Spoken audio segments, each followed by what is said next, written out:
Assalamualaikum Sohib Opsi, terima kasih yang sudah mau mampir di channelnya Tazki Hamam Official. Channelnya orang bodoh yang pura-pura pintar, tapi masih terlihat nggak pintar juga.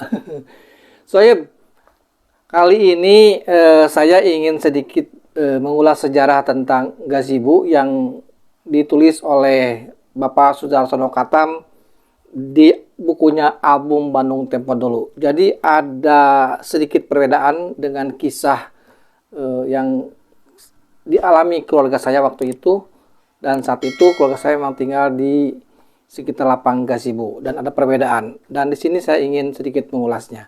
Tetap hanya di sini di Opsi.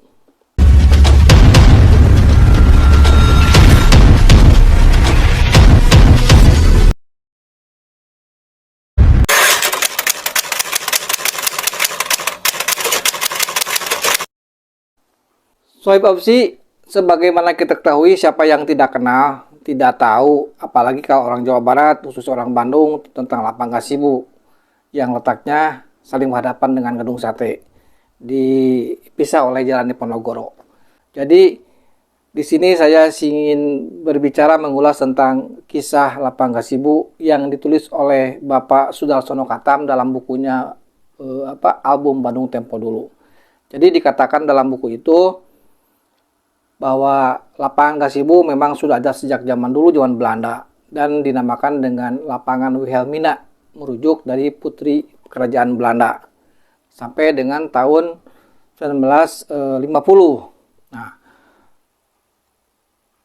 pada tahun 1950 digantilah oleh pemerintah kita atau Pemkot Bandung bahwa lapang itu digantikan dengan lapang Diponegoro. Jadi sejak tahun 50 tidak lagi lapang Wilhelmina namanya, tapi lapang Diponegoro. Nah, seiring berjalannya waktu, lapang gazebo itu dipergunakan oleh anak-anak main bola, khususnya anak-anak Bandung Utara. Nah, sampai dengan tahun 55. Nah, dengan isinya kegiatan main bola anak-anak Bandung Utara dan bergabunglah dengan anak-anak sepak bola di seputaran lapang gazebo itu, maka dikatakanlah yang lapang itu oleh masyarakat lapang gazebo. Jelasnya dari kepanjangan gabungan sepak bola Indonesia Bandung Utara itu sampai tahun 55. Nah, dari tahun 1955 sampai 60, entah apa yang terjadi, kegiatan sepak bola mulai berkurang sampai tiada, bahkan lapang itu terbengkalai. Dan pada tahun 60 pemerintah pun mengizinkan para pemulung untuk mengisi di area lapang gazebo itu. Itu tulis Bapak Sudarsono Katam. Jadi diisi oleh para pemulung pada tahun 1960. Nah, berjalan waktu 10 tahun berikutnya, tulis Bapak Sudarsono Katam lagi di buku itu, sampai tahun 70 Pemkot Bandung mengeluarkan kebijakan baru lagi bahwa lapang gazebo harus dibersihkan, difungsikan lagi sebagai lapang. Dan para penghuninya di lapang gazebo itu yang katanya pemalas pemulung itu dipindahkanlah ke daerah Sukaluyu, direlokasi ke daerah Sukaluyu. Nah, Sohib Opsi, disinilah saya ada sedikit perbedaan. Kalau mungkin riwayat dari zaman dulu sampai tahun 60 tadi, saya ikutlah di sejarah yang ditulis oleh Bapak Sudarsono Katam. Cuman di tahun 70 itu yang katanya lapang gazebo itu dipenghuni oleh para pemulung, saya agak berbeda. Dan pada tahun 70 dibersihkan juga, saya agak berbeda. Karena apa? Karena orang tua saya dan para penghuni di gazebo itu adalah bagian dari sejarah, dan itu bukan begitu ceritanya. Jadi waktu tahun 60 itu sebetulnya bukan diisi oleh para pemulung, tapi diisi oleh berbagai macam profesi. Secara logika aja dan rasional, pada tahun 60-an itu sangat tidak mungkin ada komunitas pemulung segitu banyaknya mengisi areal tertentu. Tahun 70 itu sangat jarang pemulung. Di tahun 80 aja, 84-an lah saya waktu SD, itu sangat jarang pemulung lewat ke kampung. Dalam seminggu aja bisa dihitung. Tidak ada secara rutin datang dalam seminggu pemulung ke kampung. Maka di situ mengindikasikan bahwa pemulung waktu itu sangat jarang dan tidak sepamiliar sekarang, komunitasnya banyak pemulung itu. Jadi waktu itu tahun 70 pemulung itu sangat jarang. jarang sekali dan tidak mungkin sampai mengisi areal lapang gazebo dihuni oleh pemulung. Karena komunitas pemulung sebanyak itu sangat jarang. Jadi yang sebenarnya pada tahun 60 itu diisilah oleh berbagai profesi. Ada yang kuli bangunan, ada yang kerja di mebel, ada yang jadi pedagang, dan kebanyakan diisi oleh tentara, termasuk orang tua saya yang waktu itu tugas di Jalan Jawa. Jadi tentara waktu itu tidak sejahtera tentara seperti sekarang, mapan, dapat tunjangan lain-lain. Waktu itu gaji pun sering telat, sering tidak tepat waktu tentara waktu itu. Dan dapat jatah beras bagian pun dicampur jagung. Jadi taraf hidup ekonominya sangat di bawah, sangat susah sekali. Jadi sangat masuk di akal kalau para tentara itu waktu itu masuklah di area lapang gazebo, jadi penghuni di lapang gazebo.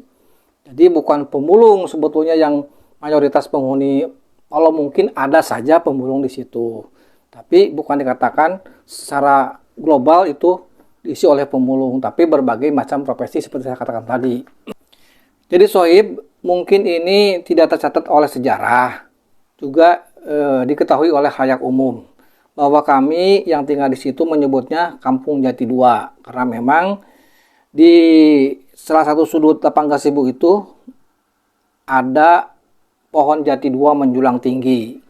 Jadi dikatakanlah Kampung Jati 2. Dan saya pun lahir di kampung itu, di Kampung Jati 2. Nah, apakah sekarang masih ada? Saya nggak tahu karena saya sudah nggak tinggal di Bandung lagi. Dan kalaupun saya ke Bandung lewat lapang gazebo nggak pernah untuk cek apakah masih ada Jati 2-nya itu.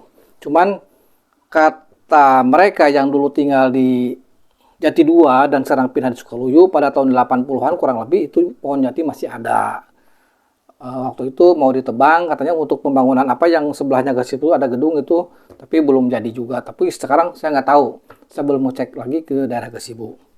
Nah, itu salah satu sejarah yang berbeda dengan apa yang ditulis oleh Bapak Sudarsono Katam bahwa lapang gazebo adalah dihuni oleh para pemulung. Sebetulnya bukan, termasuk orang tua saya juga di situ. Jadi itu satu kenyataan yang berbeda. Dan yang kedua adalah waktunya, tahunnya. Katanya tahun 70 itu lapang gazebo dibersihkan. Dan sebetulnya tidak, karena saya lahir di situ, di Kampung Jati 2 itu, lahir pada tahun 71 bulan Juli tepatnya. Jadi mana mungkin kalau tahun 70 dibersihkan, saya bisa lahir di tempat itu, di Kampung Jati 2 yang terdapat di areal lapang gazebo itu. Yang sebetulnya ada pemberitahuan bahwa lapang gazebo dikosongkan itu pada tahun 74. Nah, pada tahun 74 itu barulah ada sosialisasi untuk para penghuni lapang gazebo, yaitu Kampung Jati 2 itu yang kami sebut, direlokasi ke daerah Sukaluyu. Waktu itu Sukaluyu masih Tegalan, jauh kemana-mana lah, jauh dari orang kata betah dan mungkin kalau sekarang tidak akan menyangka waktu itu lapang gazebo akan menjadi objek mahal saat ini. Kawasan bisa dikatakan kawasan elit, tidak akan terpikir.